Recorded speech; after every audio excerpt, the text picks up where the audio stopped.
ప్రమాదకరం. ఈ నేత్రములు సరిగా లేకపోతే, ఈ కనులు సరిగా లేకపోతే చేయవలసిన ఘోరమైన పాపాలను శరీరం జరిగిస్తుంది. బైబిల్ చెప్తున్న ఒక సత్యం, నీ కన్ను చెడినదైతే నీ దేహమంతయు చీకటమై మగును. ఈరోజు చాలా కుటుంబాలు పాడైపోవడానికి, చాలా మంది యవనస్తులు పతనమైపోవడానికి వారి నేత్రములు వారి అదుపులో లేదు.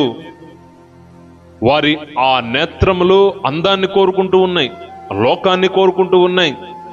తద్వారా జరుగుతుంది పాపం. దేవుని బిడ్డలారా, ప్రారంభంలో ఆది కాండంలో చూస్తే అవ్వ ఏం చూసింది? పండును చూచింది. ఆ అవ్వ చేసిన పని లోకమంతటికి పాపం ఏలుబడి చేసింది. మీరు గమనించండి, బైబిల్ గ్రంథంలో మరి సంసోను యొక్క జీవితాన్ని చూడండి, దెలీలాను చూచుట చేత. దావీదు జీవితంలో చూడండి, బెత్షెబాను చూచుట చేత. దేవుని బిడ్డలారా, రోజు దేవుడిచ్చిన నీ నేత్రములు దేవుని కొరకు చూడగలుగుతూ ఉన్నాయా?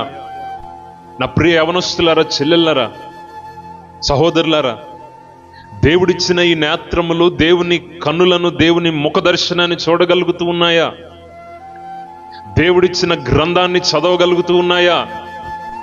ఈరోజు ఎక్కడో నీ నేత్రాలు అపవిత్రపరచబడితే, నీ కన్నులు అపవిత్రమైతే ప్రతి క్రియను జరిగించాలని కోరుకుంటూ ఉంటాయి. ఈరోజు ఎందుకు దేశమంతేలాగా తయారైపోయింది అంటే లోకంలో